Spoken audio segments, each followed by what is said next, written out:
রাক্ষসীটি সিঁড়ি দিয়ে নিচের তলায় যাচ্ছে বসে নিয়ে। অন্ধকারে ভয়ে ভয়ে ধীরে ধীরে।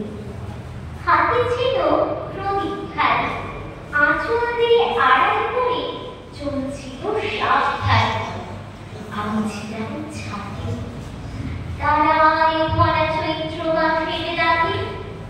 হঠাৎ কান্না শুনে ওঠে দেখতে গেলে ছুটে। শির মধ্যে যেতে যেতে প্রদীপটা তার নিভে গেছে বাতাসেতে।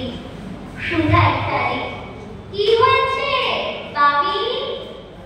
সে কেঁদে কয় নিচে থেকে, হারিয়ে গেছে আমি।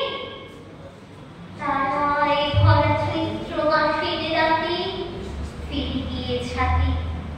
মনে হলো আকাশ পানে চেয়ে আমার বাবির মতোই যেন ওর দিকে এখনই নাম তলে আছড়ে খালি তীরে। দীপশিখাটি বাঁচিয়ে একা চলছে ধীরে ধীরে।